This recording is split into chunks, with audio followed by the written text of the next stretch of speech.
Satu hal yang kami rindukan, kami mau terus berada dalam hadirat-Mu, memuji menyembah-Mu Yesus Tuhan.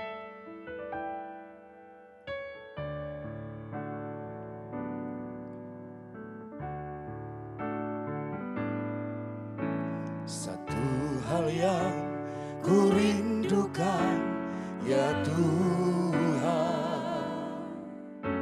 selalu berada di dekat-Mu dengan segenap hati, dengan segenap jiwa, ku menanti di hadirat-Mu.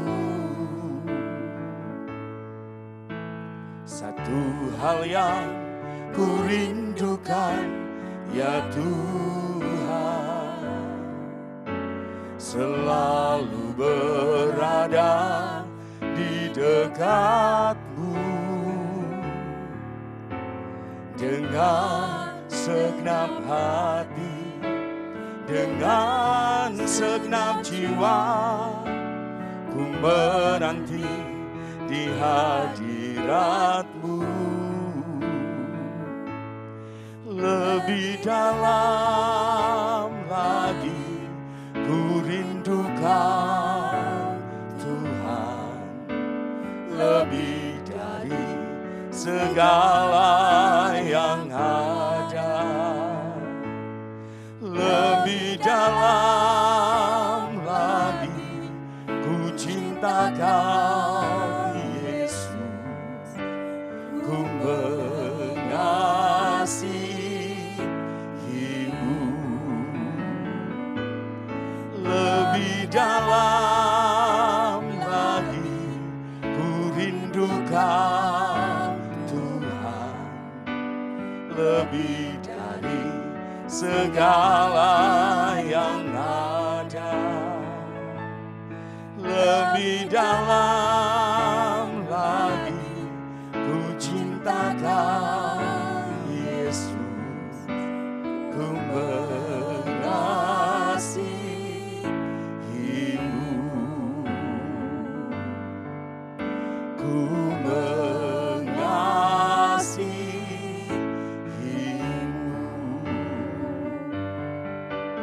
ku mengasihi-Mu.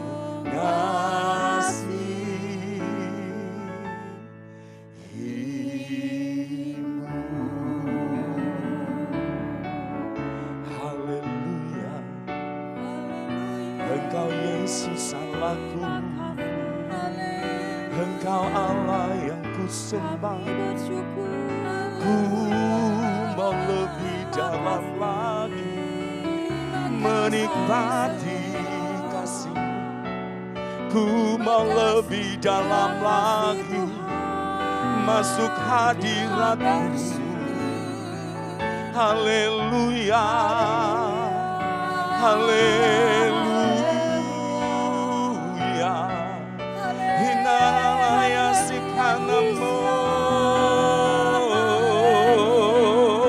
Haleluya, haleluya.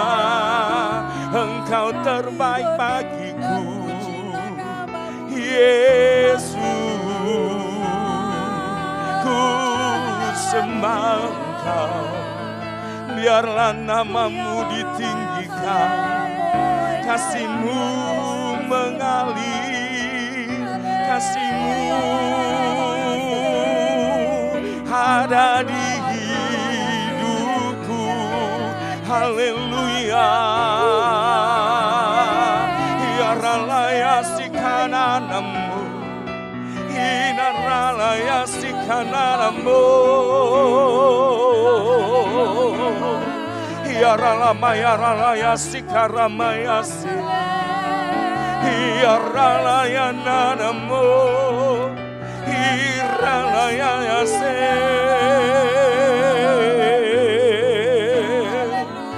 Yaralama yaralaya sikanama yaralama. Haleluya, haleluya. Siarama yaralaya se.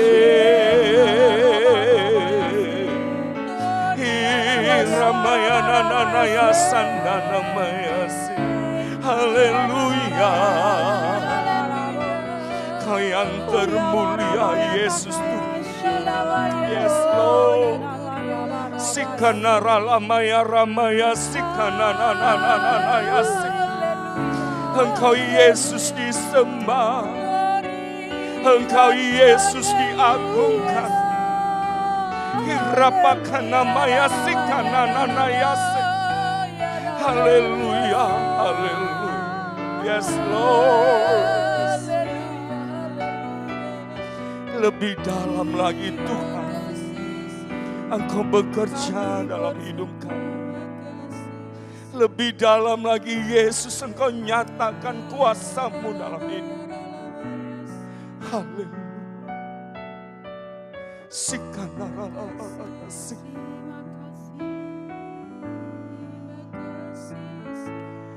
Lebih dalam lagi ku rindu Kau Tuhan. Lebih dari segala yang ada, lebih dalam lagi ku cinta Kau Yesus, ku mengasihi-Mu, ku mengasihi.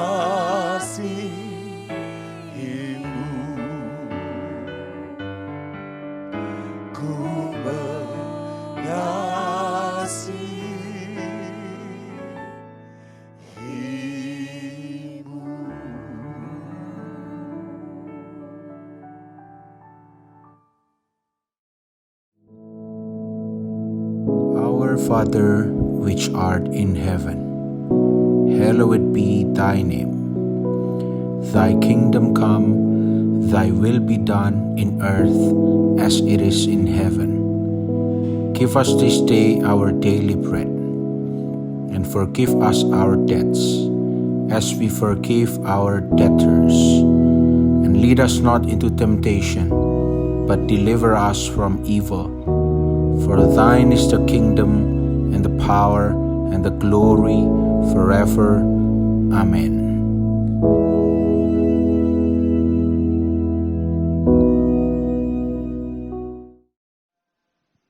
Shalom, selamat pagi Bapak Ibu Saudara yang dikasihi Tuhan.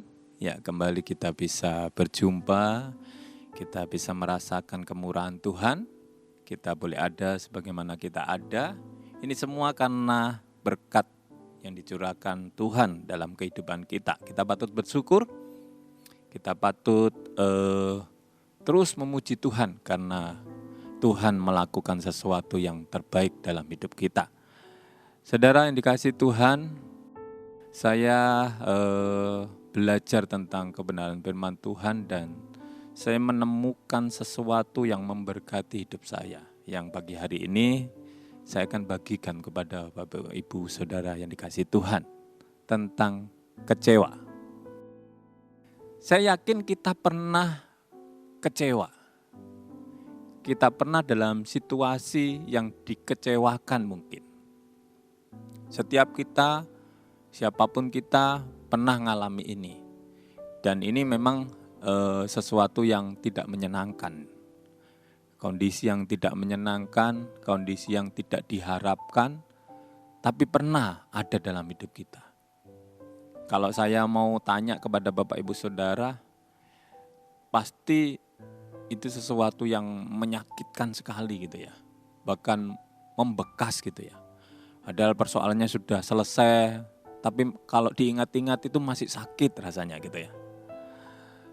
Nah, biasanya kita bisa kecewa, merasa kecewa itu kepada orang-orang yang ada di sekitar kita. Apalagi kalau itu adalah orang yang terdekat gitu ya. Maka itu sangat menyakitkan sekali gitu kan. Itu sangat mengena di dalam hati kita.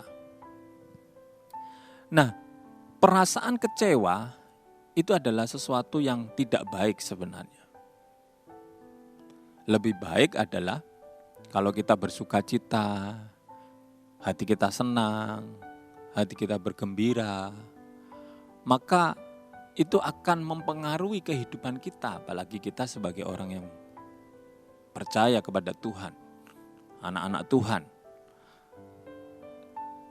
Firman Tuhan tidak mengajarkan kita untuk bersedih.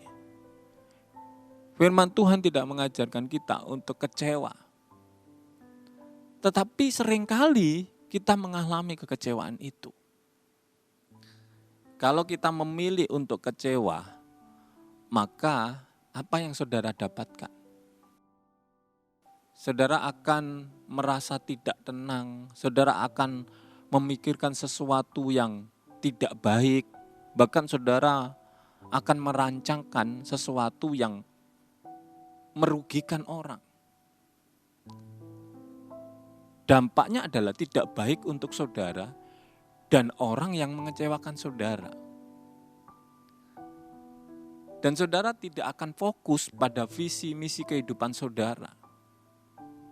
Mungkin ketika saudara sudah punya ancang-ancang dalam kehidupan ini, pengen begini, pengen begitu ke depannya, ada sesuatu yang harus dikerjakan, ada sesuatu yang harus dijalankan. Tetapi dibarengi dengan rasa kecewa, maka saudara tidak akan konsen, tidak fokus kepada kehidupan saudara. Saudara akan fokus kepada masalah yang sedang saudara hadapi, kekecewaan yang saudara sedang terima. Akhirnya, saudara fokusnya bukan lagi pada kehidupan saudara, tapi fokusnya adalah bagaimana saudara mengatasi kekecewaan saudara. Nah, ini sesuatu yang sering kali terjadi dalam kehidupan kita. Kenapa? Karena dengan kecewa, orang itu bisa melakukan sesuatu di luar pikiran mereka. Coba kalau saudara baca berita-berita atau mendengar ada kasus orang bisa membunuh orang tuanya, orang bisa membunuh sahabatnya, atau melakukan sesuatu yang enggak baik. Setelah ditelusuri ternyata orang tersebut mengalami kekecewaan. Dikecewakan orang tuanya mungkin, dikecewakan anaknya, dikecewakan keluarganya, dikecewakan sahabatnya. Sehingga dia memutuskan melakukan sesuatu yang sebenarnya dia enggak pengen membunuh. Tetapi karena sudah tersimpan dalam hatinya, sudah sakit hatinya,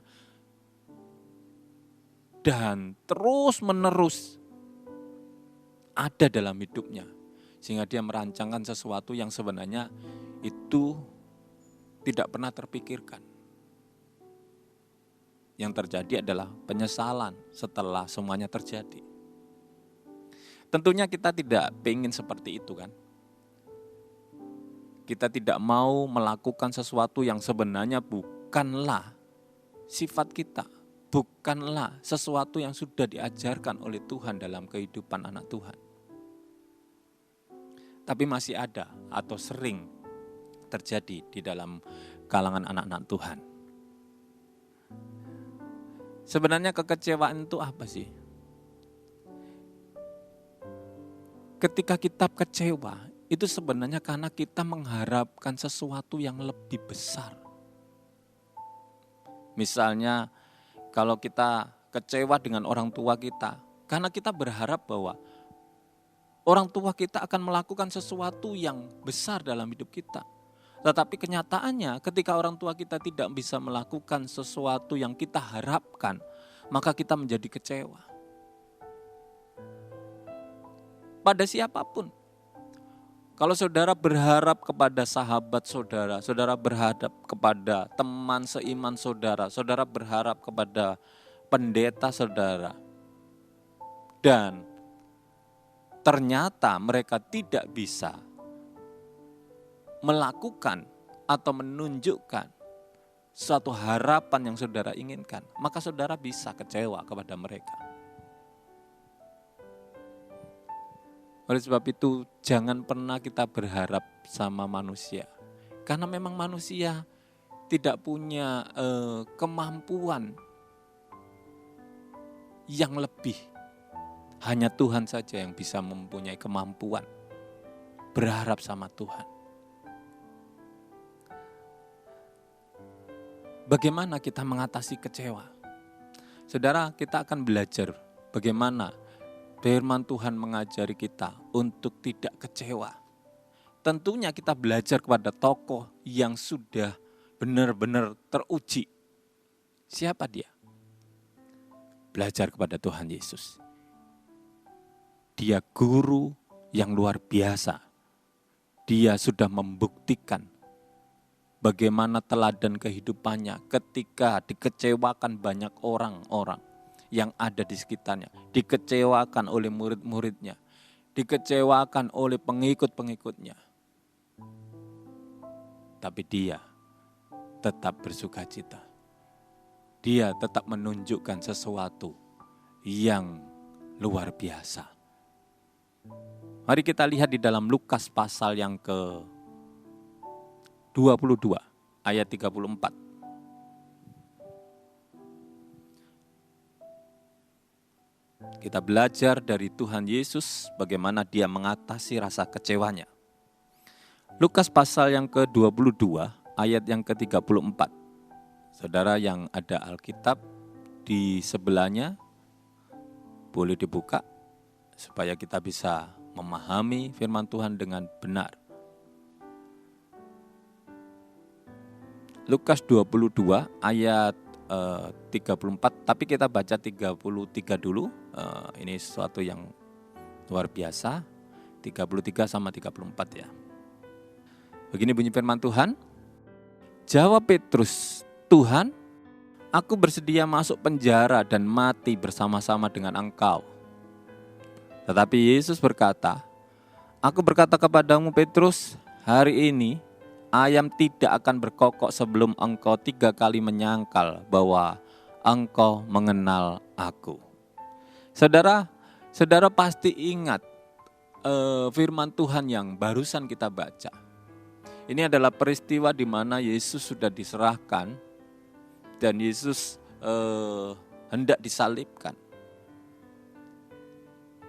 Tetapi sebenarnya sebelum peristiwa penyaliban Tuhan Yesus, sebelum peristiwa Yesus diserahkan, ada satu percakapan antara Petrus dengan Tuhan Yesus. Dan Petrus ingin menunjukkan bagaimana kesetiaannya, bagaimana ekspresinya, seperti yang dituangkan dalam ayat 33.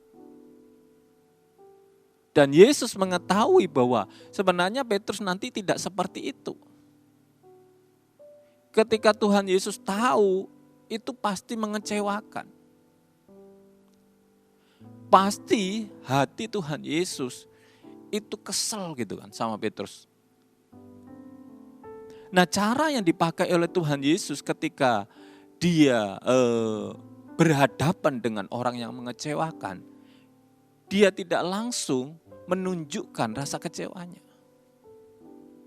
Tetapi ada sesuatu yang dilakukan Tuhan Yesus. Apa yang dilakukan oleh Tuhan Yesus? Tuhan Yesus mulai mengkomunikasikan,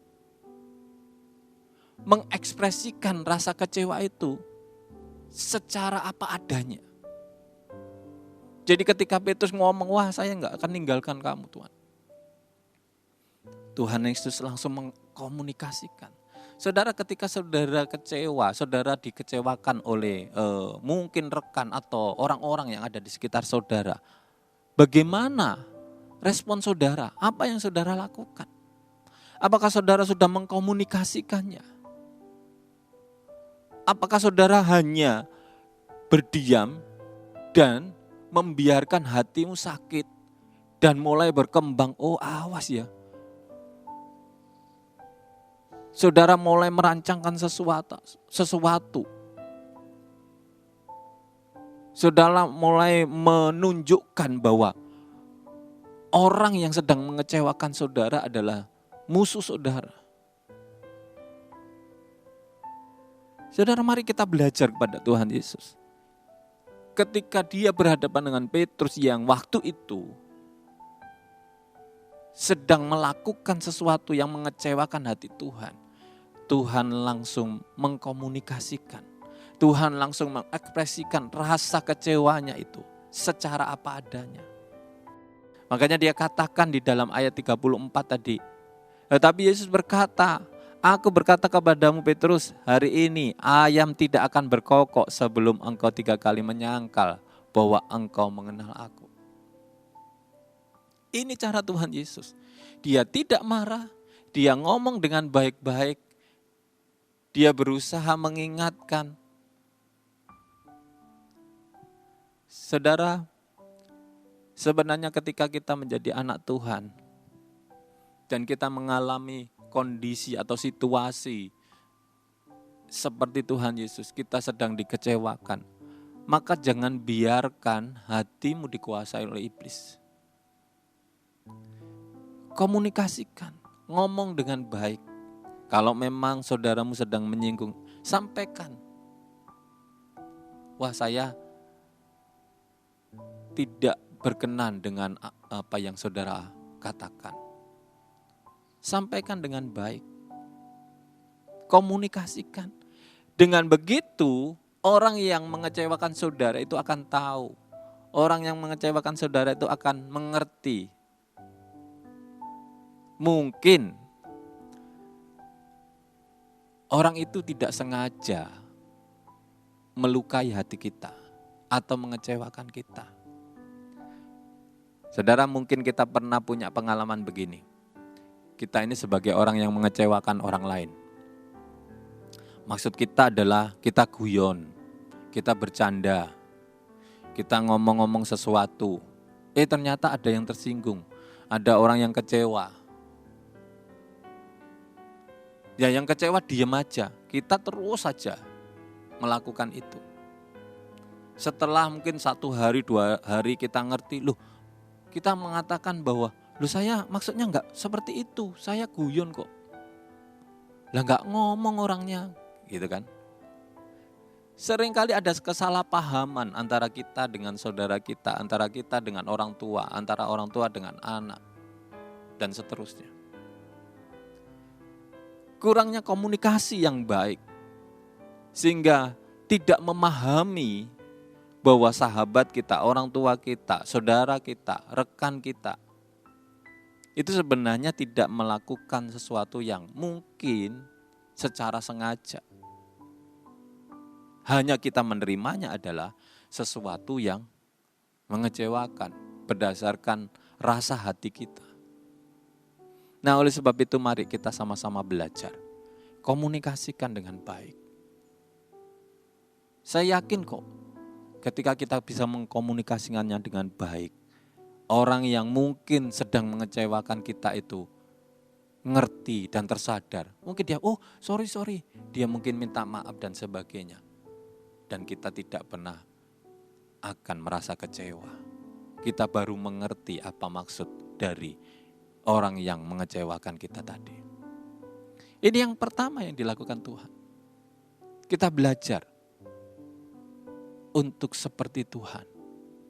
Jangan cepat emosi, jangan cepat marah, jangan cepat memberikan hati kita untuk memilih kecewa. Yang kedua, Tuhan Yesus tidak pernah tenggelam di dalam rasa kecewa. Saudara, kalau kita sedang dalam kondisi dikecewakan, ada hal yang dilakukan oleh Tuhan, yang diteladankan Tuhan kepada kita. Jangan pernah kita ini tenggelam di dalam rasa kecewa itu. Ada banyak kita yang ketika kita meresponi tentang kekecewaan Ada orang yang benar-benar mengecewakan hati kita. Kita ini malah justru menikmati. Kita malah tenggelam di dalam kekecewaan itu. Kalau menikmati kebahagiaan itu luar biasa. Itu sesuatu yang menyenangkan. Tapi kalau menikmati kekecewaan ini sesuatu yang berbahaya. Saudara mungkin pernah menikmati kekecewaan. Tapi saudara nggak merasa. Gimana ya menikmati kekecewaan itu? Mungkin saudara ketika dikecewakan sudah sakit, sudah mikir yang macam-macam. Bahkan saudara sedang merancangkan sesuatu. Ini namanya menikmati. Saudara bersedih, terus kecewa, terus nggak bersuka cita. Itu namanya menikmati.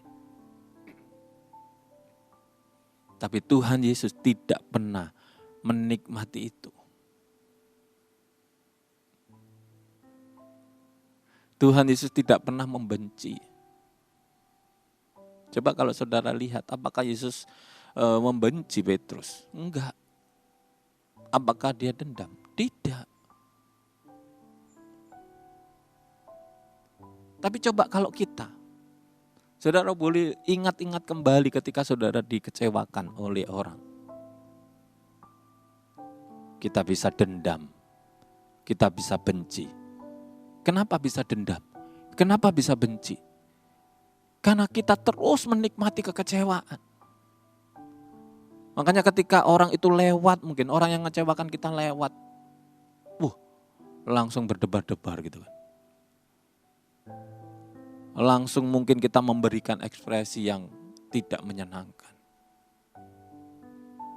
Mungkin kita ngumpat-ngumpat gitu kan.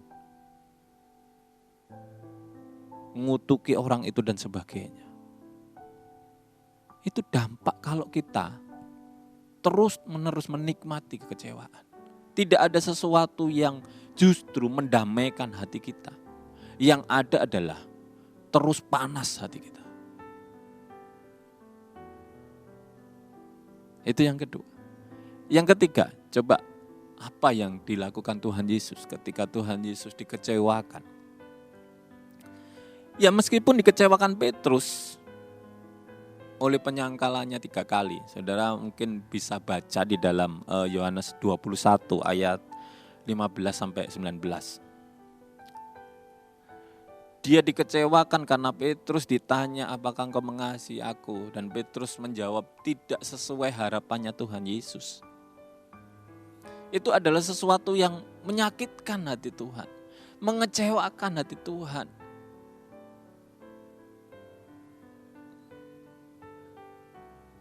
Tetapi walaupun Tuhan disakiti, dikecewakan oleh Petrus, ada sesuatu yang Tuhan lakukan dan berikan kepada Petrus. Apa itu? Pengampunan. Karya yang mulia sehingga Petrus menjadi hambanya yang luar biasa. Menjadi rasul yang luar biasa kalau saudara baca di dalam firman Tuhan. Coba saudara pikir atau saudara renungkan. Bagaimana ketika saudara berhadapan dengan orang yang mengecewakan saudara? Jangankan mengampuni. Jangankan melupakan apa yang mereka lakukan. Saudara sudah kutuki mereka. Saudara sudah doakan supaya mereka mengalami musibah dan sebagainya. Bahkan saudara tidak pengen orang itu akan berhasil ke depannya. Tapi beda dengan Tuhan Yesus. Meskipun dikecewakan Petrus. Meskipun tidak seperti harapan dari Tuhan Yesus. Tapi Tuhan tetap mengampuni. Memberikan pengampunan. Tetap memberikan sesuatu yang luar biasa dalam diri Petrus. Saudara nanti bisa baca di dalam Yohanes pasal 21 ayat 15-19. Saya tidak baca karena mungkin waktu. Ini yang dilakukan oleh Tuhan Yesus. Dan ketika Tuhan melakukan ini,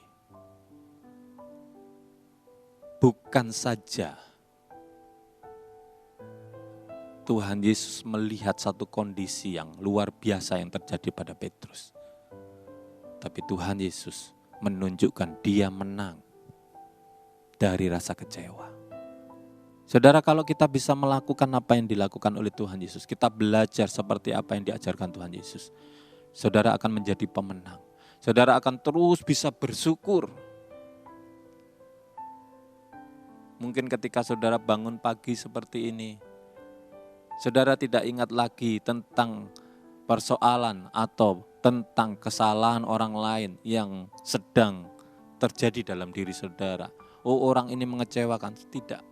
Tetapi saudara akan bisa bersyukur, wah pagi hari ini, puji Tuhan, saya ingin mendoakan orang ini, orang itu. Orang-orang yang sudah menyakitkan saudara. Saudara, itu sesuatu yang luar biasa. Bahkan kalau saudara sudah menang, saudara merasa sudah bisa mengalahkan rasa kecewa. Terus melihat orang yang mengecewakan saudara itu sudah mulai memahami apa yang saudara rasakan. Bahkan mereka diberkati menjadi orang yang lebih baik lagi. Itu sesuatu kebahagiaan yang luar biasa.